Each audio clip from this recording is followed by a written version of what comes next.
जय गुरु जी। गुरु जी की प्यारी संगत को मेरा सादर प्रणाम। आज मुझे आपके साथ सत्संग करने का सौभाग्य प्राप्त हो रहा है। सत्संग का मतलब होता है सच का संग।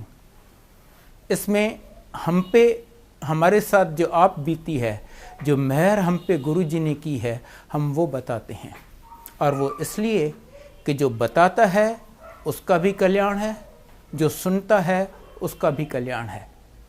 सबसे पहले मैं आपको एक दो बातें बता दूं। इस दरबार में, गुरु जी के दरबार में कोई भी तभी आ सकता है जब गुरु जी उसे बुलाएं हैं, और उनके बुलाने के अनगिनत तरीके हैं। दूसरा, यहाँ पर सिर्फ दो रिश्ते होती हैं, एक आपका और गुरु जी का, डायरेक्ट 1:1। कोई भी बीच में नहीं आता। आपका माँ बाप, भाई बहन, माँ बाप बेटा, कोई बीच में नहीं आता। गुरु जी का हर एक के साथ 1:1 डायरेक्ट रिलेशनशिप होता है, और बाकी सब हम एक दूसरे के अंकल और आंटी हैं। गुरु जी सबको अंकल और आंटी कहते हैं, और हम भी वही करते हैं। यहाँ तक कि मैं अपनी वाइफ की बात करूँगा तो मैं कहूँगा मेरी आंटी।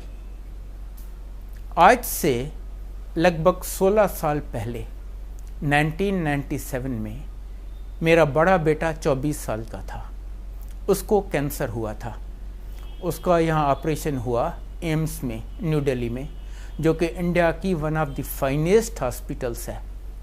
ऑपरेशन के बाद डॉक्टर्स ने कहा कि अब हम इसकी 9 महीने केमोथेरेपी करेंगे, बहुत स्ट्रांग डोजेस, पर ठीक होता है या नहीं, या अगर ठीक हो गया तो फिर 6-8 महीने या 1 साल बाद फिर हो जाती है, हम कुछ नहीं कह सकते, क्योंकि इस टाइप का कैंसर केमोथेरेपी रेजिस्टेंट है।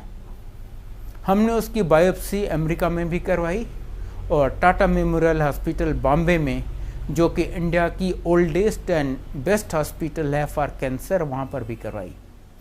उन्होंने कहा इस टाइप का कैंसर तो 2-4 साल के बच्चे को होता है और वो हमेशा मर जाता है। मेडिकल साइंस में इसका कोई जवाब नहीं है, आप बेटे को भूल जाइए। जितना जल्दी आप उसे भुला दें उसके लिए भी अच्छा होगा, और आपके लिए भी। यहाँ तक कि उन्होंने हमें कहा कि कुछ मत कीजिए। अगर आपने कुछ किया तो हो सकता है आप उसकी ज़िंदगी कुछ दिन या कुछ हफ्ते बढ़ा सकें, पर आप सिर्फ उसकी और अपनी दोनों की परेशानी बढ़ा देंगे। उसको जाने दीजिए। आप समझ सकते हैं हमारी क्या हालत हुई होगी। पर अब हमें लगता है कि शायद ये गुरु जी की लीला थी हमें अपनी शरण में बुलाने की, क्योंकि अगर ये नहीं होता तो जैसी मेरी ज़िंदगी जा रही थी, हम शायद गुरु जी के यहाँ जाते ही नहीं। मैं गवर्नमेंट ऑफ इंडिया का एडवाइज़र था, और मेरी आंटी गवर्नमेंट ऑफ इंडिया में चीफ मेडिकल ऑफिसर थी। जैसे गुरु जी की मर्ज़ी, बेटे के कैंसर होने के लगभग 3 महीने बाद मेरी आंटी के किसी कलीग ने बताया कि ऐसे गुरुजी हैं। तब हम पहली बार गुरुजी की शरण गए। और सच तो ये है कि हम इसलिए नहीं गए कि हमें गुरुजी में कोई बहुत विश्वास था, नहीं, सिर्फ इसलिए कि हम मजबूर थे। हमारे पास और कोई रास्ता ही नहीं था, और कोई द्वार था नहीं जो हम खटखटा सकें। पहले दिन गुरुजी ने मेरे बेटे को सिर्फ 2 अक्षर बोले, कल्याण कीता। पर उन 2 अक्षरों में हमें क्या कुछ मिल गया, और अभी तक इस पल तक जो मिल रहा है इतना ज़्यादा है कि मुझ में शक्ति नहीं है कि मैं आपको बता सकूं, और आप सोच नहीं सकते। सबसे पहले तो मैं आपको बेटे का बताऊं। लगभग 3 महीने बाद जब उसका CT स्कैन हुआ, एब्सोल्युटली अनबिलीवेबल रिजल्ट कि शरीर में कैंसर का नामो निशान नहीं है। फिर 6-6 महीने बाद, फिर 1-1 साल बाद CT स्कैन होता रहा, और हर बार सेम रिजल्ट कि शरीर में कैंसर का नामो निशान नहीं है। और जो डॉक्टर्स कहते थे कि आप बेटे को भूल जाइए, कहने लगे आप भूल जाइए कि इसे कभी कुछ हुआ था, he is absolutely all right. फिर गुरुजी कहने लगे मुंडे दाव्या कर लो, मुंडे दाव्या कर लो। हमने लगभग 2 साल अपनी पूरी कोशिश कर ली, पर कहीं बात नहीं बनी। गुरुजी कहते रहे और हम कोशिश करते रहे। आखिर एक दिन जब गुरुजी ने मेरी आंटी को बोला मुंडे दा ब्याह कर ले, कहती है गुरुजी लड़की भी आप ही दिलाइए, क्योंकि ये हमारे बस का काम नहीं था। गुरुजी ने कहा ठीक है, तो पंजाबी कुड़ी दिलवाएंगे, हम सिंधी हैं। हमने कहा गुरुजी न्यूज़पेपर में ऐड दें, क्या करें, कैसे होगा? कहते हैं नहीं नहीं, चुप करके बैठ जाओ, घर बैठे कुड़ी आ जाएगी। अब हमें और क्या चाहिए, हम भी चुप करके बैठ गए। लगभग 2 साल बीते। जैसे गुरुजी ने कहा था, घर बैठे पंजाबी कुड़ी आ गई। आप सोच रहे होंगे ये कैसे हुआ। बेटा कंप्यूटर इंजीनियर है, दिल्ली में लोधी रोड पे CGO कॉम्प्लेक्स है, जहाँ पर गवर्नमेंट ऑफ इंडिया के बहुत ऑफिसेस हैं, ये भी वहाँ पर काम करता है। एक दिन वो कैंटीन में बैठा हुआ था, एक लड़की आई, अच्छे खासे गुड फैमिली की, पढ़ी लिखी, MCA। पहले तो इससे किसी कलीग के बारे में पूछा कि मैंने उसके अंडर ट्रेनिंग की है, अब वो कहाँ है। इसने बताया कि नहीं, उसको वो तो ये ऑफिस छोड़ के चला गया है।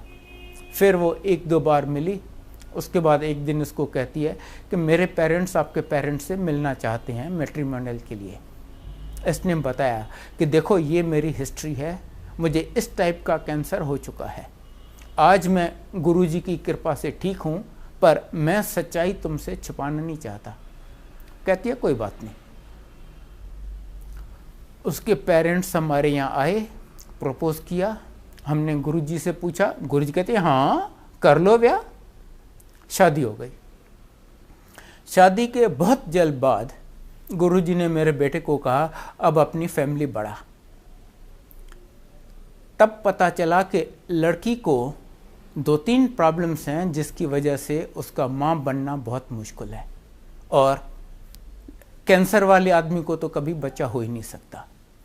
4 साल इन्होंने पता नहीं कितने स्पेशलिस्ट को कंसल्ट किया, सब ने कहा भूल जाइए, आपको अपना बच्चा होने का सवाल ही नहीं पैदा होता, चाहो तो किसी को गोद ले लो। 31 दिसंबर 2005 को गुरुजी न्यू ईयर्स ईव सेलिब्रेट कर रहे थे बड़े मंदिर में। वो अपने हाथ से प्रसाद दिया करते थे। जब मेरी बहू को प्रसाद दिए, बोले ले तेनू दवाई देती। उसी महीने जनवरी में उसने कंसीव किया। कुछ टाइम बीता, संगत से कोई अनजान आंटी आके उसको कहती है कि गुरुजी ने हमें सपने में कहा है कि तुम्हें जुड़वा बच्चे हैं। अब देखिए, उसको नहीं पता, उसके डॉक्टर को नहीं पता, मदर इन लॉ डॉक्टर है उसको नहीं पता, संगत से कोई अनजान आंटी आके बताती है कि तुम्हें जुड़वा बच्चे हैं। फिर प्रेगनेंसी में बहुत सीरियस प्रॉब्लम्स आए, रियली सीरियस। हर बार डॉक्टर्स ने हाथ खड़े कर दिए कि ये हमारे बस का नहीं है, हम कुछ नहीं कर सकते। पहले उसको सीवियर ब्लीडिंग हो गई। डॉक्टर्स ने कहा ऑब्वियसली मिसकैरेज हो रहा है, you take absolute bed rest, even bathroom तक जाना नॉट अलाउड, आगे आपकी किस्मत, हमारे करने लायक कुछ भी नहीं है। इसके बाद बच्चों का प्लेसेंटा माँ से अलग हो गया, मतलब बच्चों को ब्लड सप्लाई, ऑक्सीजन कुछ भी नहीं मिलेगा। डॉक्टर्स ने कहा अब तो अगर कोई 1% 2% उम्मीद थी ना, अब तो वो भी गई, अब तो भूल जाओ इस प्रेगनेंसी को।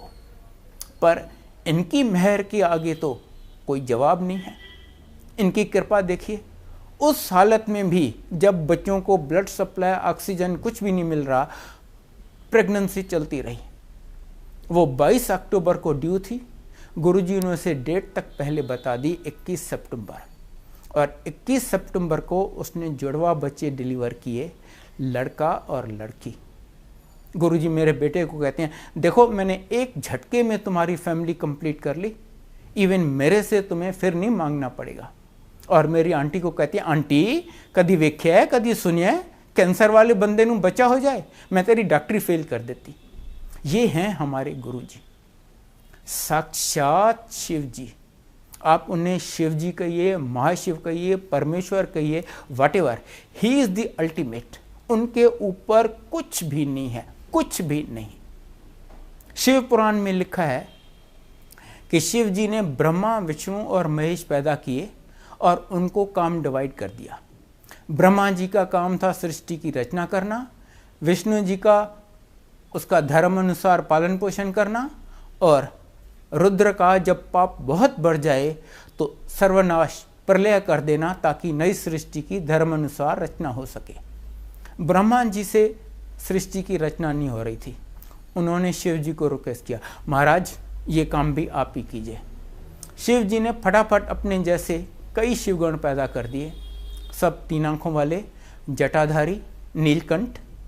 ब्रह्मा जी कहते हैं नहीं महाराज, नहीं, ऐसे नहीं, आप ऐसे जीवों की उत्पत्ति कीजिए जो जन्म मरण के चक्कर में चलते रहें, जो जीवन मृत्यु से डरते हों। शिव जी कहते हैं नहीं, ऐसे पापी जीवों को मैं नहीं पैदा करूंगा, ऐसे जीवों की उत्पत्ति तो तुम ही करो। मैं कभी कभी गुरु बन के पृथ्वी पर उनका कल्याण करने के लिए आऊँगा, और इस बार वो हमारे गुरु जी के रूप में हमारा कल्याण करने के लिए आए थे। गुरु जी बार बार कहते थे, मैं सिर्फ अपनी संगत का कल्याण करने के लिए आया हूँ। आपको पता ही नहीं मैं कितने जन्मों से आपके साथ जुड़ा हुआ हूँ, मैं अपनी उस संगत को इकट्ठा करने के लिए आया हूँ। इसीलिए यहाँ पर कोई नया पुराना नहीं है, कोई छोटा बड़ा अमीर गरीब कोई भेदभाव नहीं है। अगर है तो एक छोटा सा भेद है। गुरु जी कहते हैं जो बड़े लोग हैं, जो अमीर हैं, वो मेरे पास आते हैं, जो छोटे लोग हैं उनके पास मैं जाता हूँ। और गुरु जी सबको इतना ब्लेस करते हैं, without any distinction, without any भेदभाव। जैसे आप सूरज के सामने जाएं, सूरज सबको रोशनी देता है विदाउट एनी डिस्टिंक्शन। गुरु जी भी कहते हैं मेरी शरण में जो बड़े से बड़ा पापी आ गया, मैं उसे भी ब्लेस करूंगा। I am duty bound to bless him. Guru ji कहते हैं आपके 90% कर्म मैं माफ कर देता हूं, और वो सिर्फ एक शिव जी ही कर सकते हैं। और बाकी 10% भी कहते हैं मैं आपको भुगतवाऊंगा, आपसे वो भी नहीं भुगते जाएंगे। और वो मैं आपसे इसलिए भुगतवाऊंगा ताकि आपका सब जन्मों के लिए अकाउंट क्लियर हो जाए, ना आप इस जन्म में सफ़र करेंगे ना और किसी जन्म में। उनके गुण तो इतने हैं कि मैं क्या, अगर माँ सरस्वती अब से लेके इटर्निटी तक डिस्क्राइब करे तो भी नहीं डिस्क्राइब कर सकती। पर मैं आपको उनके बारे में कुछ बताता हूँ। गुरु जी अपने पूरे जीवन में कभी 1 सेकंड भी नहीं सोए, 1 सेकंड नहीं सोए। कहते थे रब किस तरह सो सकता है, रब सो जाए तो प्रलय ना आ जाए, सृष्टि कौन चलाएगा। संगत से उन्हें बहुत प्यार है, बस जब संगत है वो संगत के साथ बैठे हैं, और हर एक की तकलीफ मुसीबत परेशानी, किसी का डायबिटीज़, किसी का आर्थराइटिस, किसी का हार्ट ब्लॉकेज अपने ऊपर ले लेते हैं। जब संगत डिस्पर्स हुई तब तप में लगे रहते हैं, और तब से धीरे धीरे उसको वो ख़त्म करते हैं। वो अजन्मा है, अकाल है, अजूनी है, ना कभी उनका जन्म हुआ है, ना कोई मध्य है, ना कभी अंत होगा। गुरुजी अपने पूरे जीवन में कभी 1 सेकंड भी नहीं सोए, बस संगत के साथ और उनका कल्याण करने में लगे रहे हैं। गुरुजी जब चलते थे उनके पांव जमीन पे नहीं होते थे, वो जमीन से ऊपर चलते थे। हम उनके साथ चल रहे हैं, हमारे जूतों को इतनी मिट्टी लगी हुई है, या बारिश है तो कीचड़ लगा हुआ है। गुरुजी के जूते आप देखेंगे नीचे ऊपर से चमक रहे हैं, क्योंकि वो ज़मीन को टच ही नहीं करते, उसके ऊपर चलते हैं। एक बार बड़े मंदिर के गेट पे फ्रेश कंक्रीटिंग हुई थी, तो सेवादारों ने दोनों साइड पे 2-2 ईंटें रख के उसके ऊपर एक फटा रखा था कि लोग उससे जाएं, नहीं तो कंक्रीट पे सबके निशान पड़ जाएंगे। गुरुजी आए वहाँ पर, गुरुजी तो कंक्रीट के ऊपर चले गए। किसी ने देखा, उसने सोचा शायद कंक्रीट सूख गई है, उसने हल्का सा एक उंगली से कंक्रीट को टच किया तो उसके फिंगरप्रिंट्स के निशान कंक्रीट में आ गए। पर गुरुजी चल के गए, कहीं उनका निशान नहीं आया। जो बहुत सिंपल वर्ड्स में कहते हैं कि God is omniscient, omnipresent and omnipotent. हमने वो तीनों गुण गुरुजी में अनेक बार देखे हैं, and in unlimited mayor, unlimited mayor में। मैं आपको कुछ इंस्टेंसेस सुनाता हूँ। पहले ओमनीसेंट का सुनाता हूँ। वो हरेक के मन की हर बात जानते हैं। एक बार उनके यहाँ 3 दोस्त आए एम्पायर स्टेट में, जहाँ गुरुजी संगत करते थे। जब वहाँ से वो निकले, उन्होंने सोचा चलो सीरियस काम बहुत हो गया है, अब थोड़ा एंजॉय करते हैं। वो गए रेस्टोरेंट में, जाके उन्होंने शराब और कबाब ऑर्डर किए। आपने देखा होगा कई लोग यहाँ पर गुरु जी की फ़ोटो लगाते हैं, उन्होंने भी बाय चांस तीनों ने लगाई हुई थी, तो जिसकी तरफ देखें सामने गुरु जी की फ़ोटो देख रही हैं। उन्होंने कहा नहीं नहीं ये अच्छा नहीं लगता। तीनों ने अपनी फ़ोटो उतार के चौथी कुर्सी पे उल्टी करके रख दी। उसके बाद फ्री होके शराब और कबाब एंजॉय किए। अगले दिन वो गुरु जी के यहाँ गए, जैसे ही अंदर घुसे गुरु जी कहते हैं क्यों अंकल कल खूब एंजॉय कीते शराब ते कबाब? हाँ जी गुरु जी। ते की कीता? गुरु ਨੂੰ ऊंधा करके कुर्सी ते रख देता कि हुण गुरु वेख नहीं सकता। और कमलो मैं तुहानू कदी मना कीता है इहो जिहे कमां तो? वो मैं उनसे क्या छुपाऊंगा, वो हमारा हर बात हर मोमेंट जानते हैं। द मोमेंट आप उनके सामने जाएं, आपके अगले पिछले सब जन्मों का सीटी स्कैन हो जाता है। He knows everything about you and he is present everywhere. आप उन्हें याद करके तो देखिए, जहां आप उन्हें सच्चे दिल से याद करेंगे उन्हें अपने बगल में पाएंगे। एक बार दिल्ली में उनका कोई भगत बहुत बीमार था। नेचुरली वो गुरु जी को बहुत याद कर रहा था। अचानक दरवाजे पे नॉक हुई, इन्होंने दरवाज़ा खोला, देखा सामने गुरु जी। बहुत खुश हुए, गुरु जी अंदर आए, उसको ब्लेस किया, उसकी सारी तकलीफ़ें तो वहीं दूर हो गईं। 5-7 मिनट गुरु जी बैठे। जाते वक्त गुरु जी कहते हैं देखो मुझे छोड़ने कोई नहीं आएगा, मैं खुद चला जाऊंगा और मेरे जाने के 10 मिनट बाद तक कोई ये दरवाज़ा नहीं खोलेगा। उन्होंने वैसा ही किया। 10 मिनट बाद जब उन्होंने दरवाज़ा खोला, उन्होंने सोचा अरे गुरुजी तो आजकल जलंधर में हैं, वो दिल्ली आए हुए हैं, पता तो लगाएं गुरुजी कहाँ रुके हैं, कल फिर जाके उनकी ब्लेसिंग्स ले लेंगे। उन्होंने जलंधर के मंदिर में फ़ोन किया जहाँ गुरुजी बैठते थे। किसी सेवादार ने फ़ोन उठाया, इन्होंने पूछा अंकल वो गुरुजी दिल्ली में किसके यहाँ रुके हैं? तो वो कहते गुरुजी दिल्ली में? गुरुजी तो यहाँ मेरे सामने बैठे हुए हैं।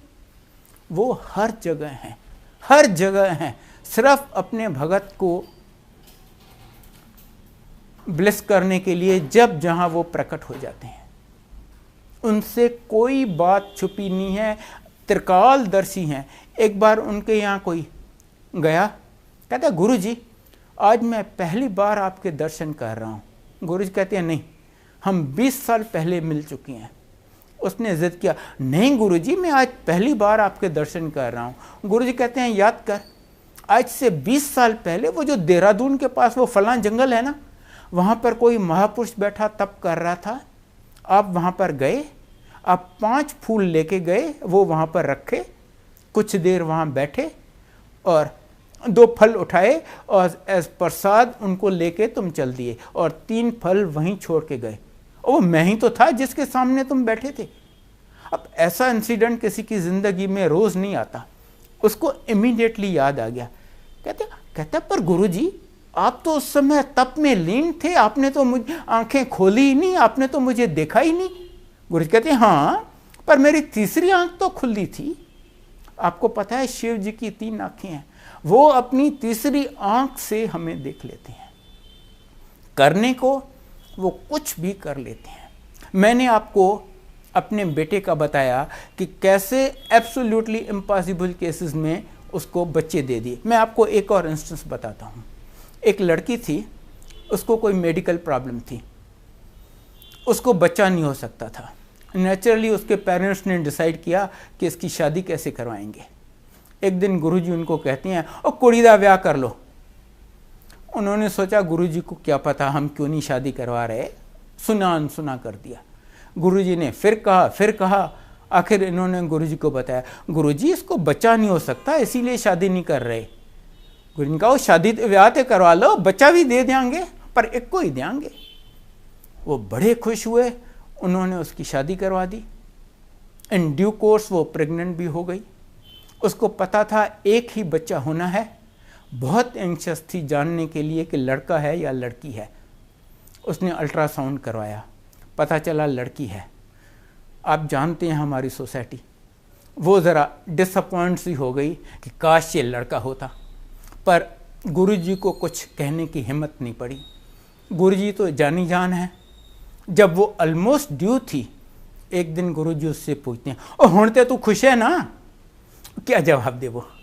जिसको बच्चा ही नहीं हो सकता, बच्चा हो रहा है, वो ना कैसे बोले? और उसे लड़का चाहिए, लड़की हो रही है, वो हाँ कहना नहीं चाहती थी। उसने बहुत हल्के से बोला, हाँ जी गुरुजी। गुरुजी कहते हैं, क्यों तू खुश नहीं है? कहती है, गुरुजी अगर एक ही बच्चा होना था तो काश वो लड़का होता। गुरुजी कहते हैं, तां की हो गया, उन्हें मुंडा कर देंगे, पर हम अल्ट्रासाउंड ना करवाएं। और आप विश्वास करेंगे, 3 दिन बाद उसने लड़का डिलीवर किया। ये हैं हमारे गुरुजी। Absolutely anything he can do. Without his permission Yamraj cannot touch you. पता नहीं कितने मुर्दों को उन्होंने जिंदा किया है। वैसे एक उनमें से मैं भी हूं। आज से 9 साल पहले मैं एम्स के ICU में डेड डिक्लेयर हो चुका था। माई हार्ट हैड स्टॉप्ड, मेरी पल्स एब्सेंट थी। सिर्फ इनकी कृपा है कि आज मैं आपके सामने खड़ा हूं, मैं बोल रहा हूं। मैं आपको एक और इंस्टेंस सुनाता हूं। एक बार एम्पायर स्टेट में संगत चल रही थी। एक अंकल और आंटी थे, उनको अर्थराइटिस की प्रॉब्लम थी, वो ऐसे नीचे नहीं बैठ सकते थे। वो एंट्रेंस के पास सीढ़ियों में बैठे हुए थे। ऊपर से कंक्रीट का एक भारी गमला अंकल के ऊपर गिरा और अंकल को काफ़ी चोट आई। संगत चल रही थी, गुरुजी बैठे हुए थे अपने सिंहासन पे, पर वो ऐसे बैठे रहे as if nothing has happened. संगत परेशान हो गई। एक तो वो गमला इतना भारी था और इतनी अच्छी तरह रखा हुआ था, गिर नहीं सकता था। दूसरा, गुरुजी बैठे हैं वहां पर अपने भगत के लिए कुछ भी नहीं कर रहे। This nobody ever expected. आखिर संगत से किसी ने एम्बुलेंस बुलाई और उसको हॉस्पिटल भेज दिए। हॉस्पिटल में उन्होंने अश्योर क्या, कहते हैं नहीं जी कोई घबराने वाली बात नहीं है, सुपरफिशियल इंजरीज हैं। फर्स्ट एड के बाद उसको डिस्चार्ज कर दिए। अगले दिन वो अंकल और आंटी फिर एम्पायर स्टेट में आए। गुरुजी उस आंटी को बुलाते हैं, आंटी इधर आ, तू खड़ी होके इन्होंने दस तू कल की व्याख्या सी। तो वो आंटी खड़ी होके सुनाती है, कहती है कल मैं वहाँ पर सीढ़ियों में अपने अंकल के साथ बैठी थी, वहाँ यमराज आया, वो मेरे हस्बैंड को ले जाने लगा। गुरुजी उधर बैठे हुए थे, उनके शरीर से एक और गुरुजी निकले और वो चल के यहाँ पर आए और यमराज को बोले नहीं ये मेरा भगत है, आज तू इसको हाथ नहीं लगाएगा। यमराज ने बहुत बहस की कि गुरुजी आपको पता है इसका टाइम ख़त्म हो चुका है, आज मुझे इसे ले जाने दीजिए। गुरुजी ने कहा नहीं, ये मेरा भगत है, आज मैं तुम्हें इसे किसी हालत में ले जाने नहीं दूंगा।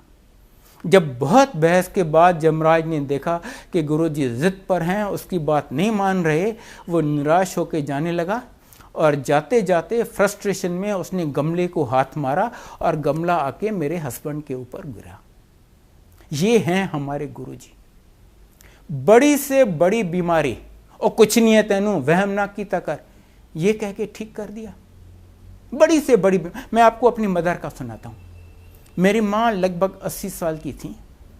उनको 20-25 साल से इंसुलिन के इंजेक्शन लगते थे और आपको शायद पता हो इंसुलिन का इंजेक्शन एक बार लगना शुरू हो मरने दम तक कभी बंद नहीं होता। उनको अर्थराइटिस की प्रॉब्लम थी, वो चौकी मार के नीचे नहीं बैठ सकती थी। हार्ट की प्रॉब्लम थी, लिवर की, डाइजेशन की, आप जो बोलें। वो तो गुरुजी के यहाँ आती भी नहीं थी। एक दिन हमारे बहुत जिद करने पे वो आ गई। गुरुजी ने कहा बैठ जा, वो चुप करके नीचे बैठ गई। 1.5-2 घंटे के बाद जब उठी कहती अरे मैं आज नीचे कैसे बैठ गई, मैं तो चौकी मार के बैठ ही नहीं सकती। और बस उस दिन के बाद उसने चौकी मार के बैठना शुरू कर दिया। अर्थराइटिस खत्म।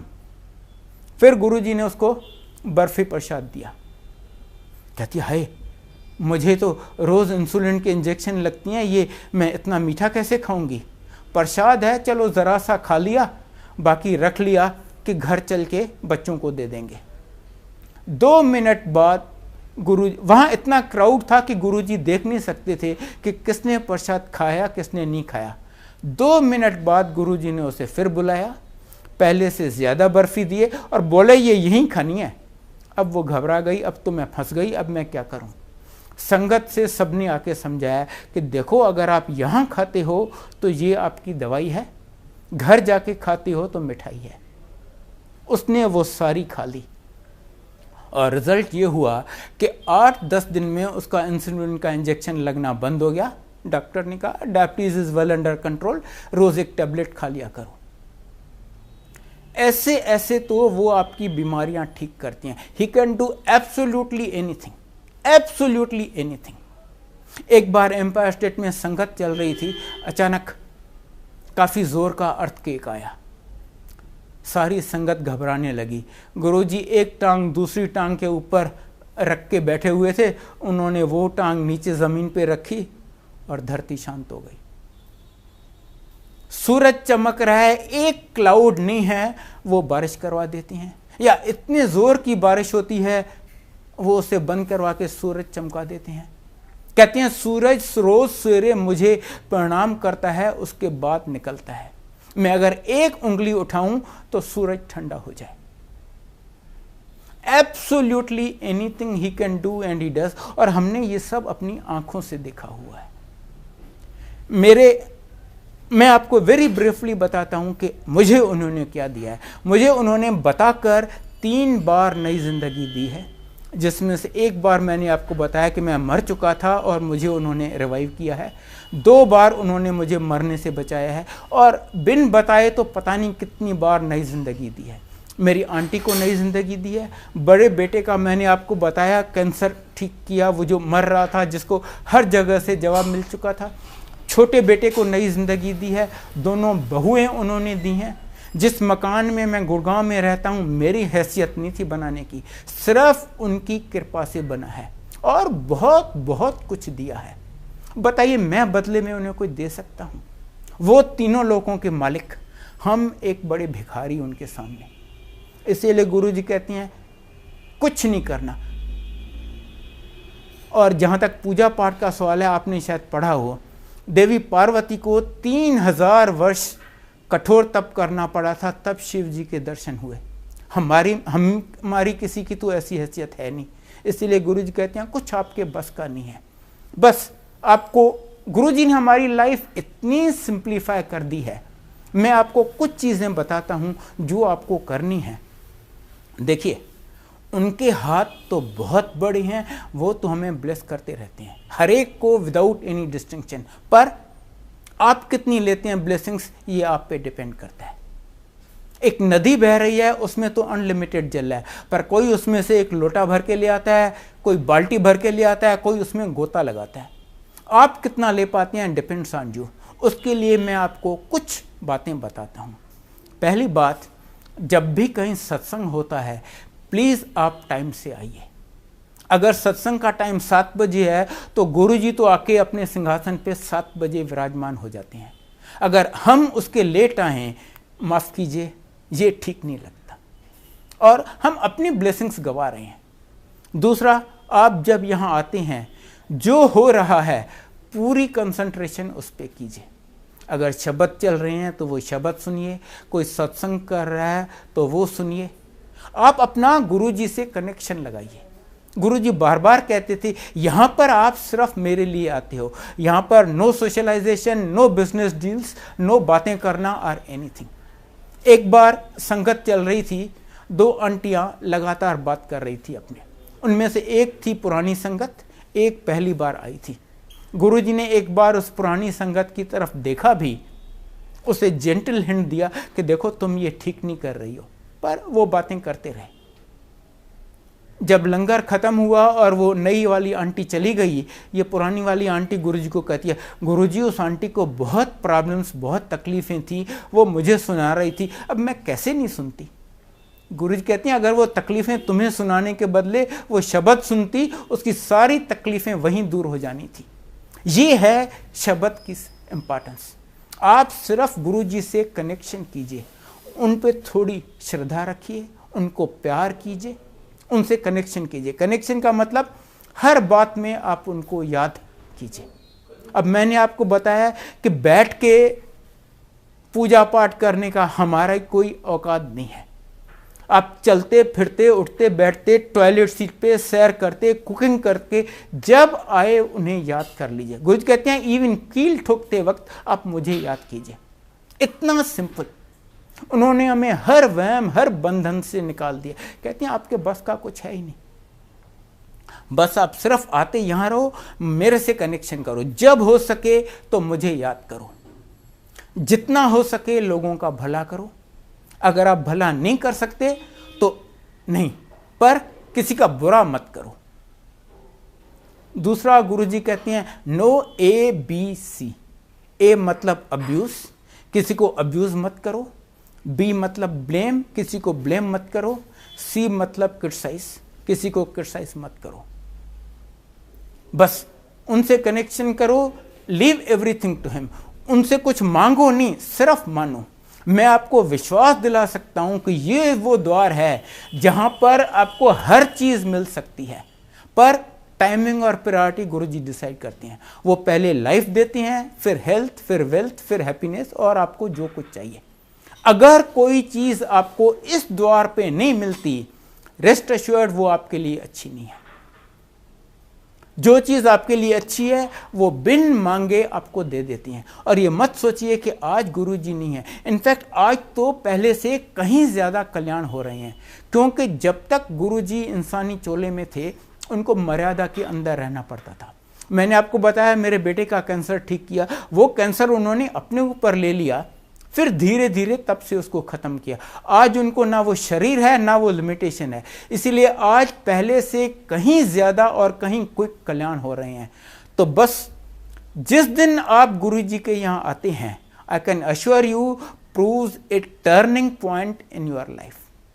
उसके बाद आप कभी मुड़ के नहीं देखते।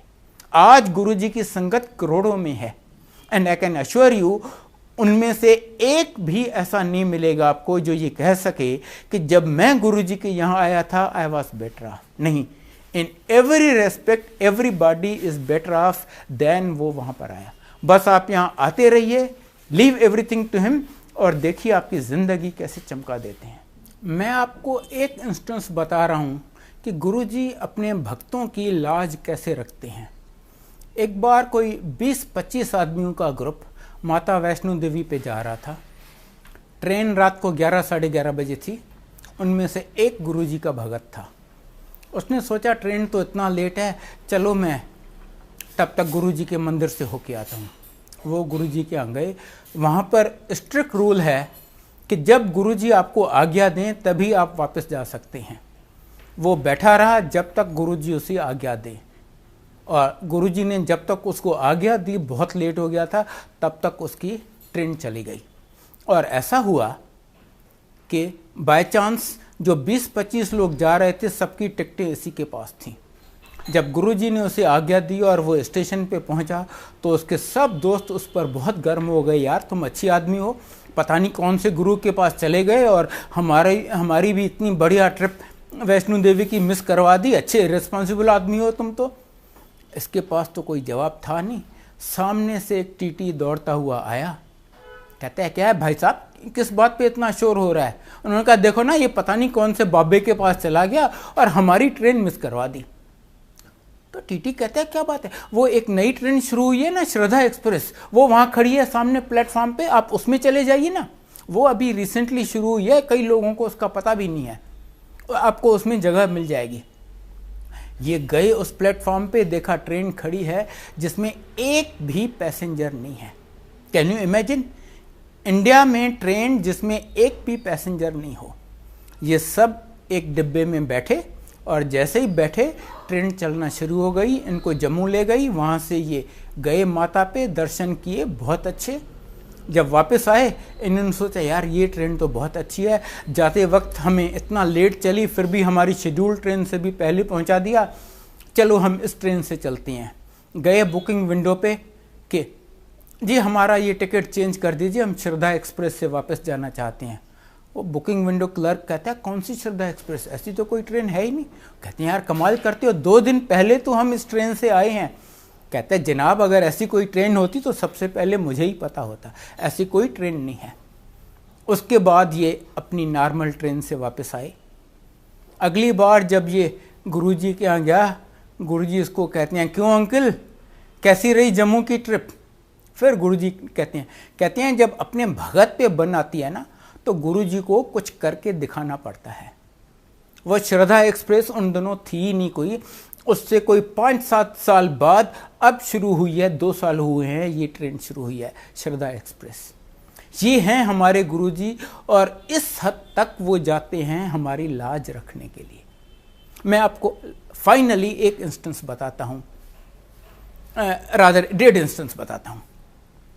एक बार एक आंटी आई उनके पास, कहती है गुरुजी कल मैं मथुरा जा रही हूँ, वहाँ पर सुना है राधा और कृष्ण की एक इतनी सुंदर मूर्ति है, अगर आप उसकी आँख में आँख डाल के देखो ना, आपकी मन की इच्छा पूरी हो जाती है। गुरुजी कहते हैं ये देख, वहीं पर अपने अंदर उसके दर्शन करवा दी।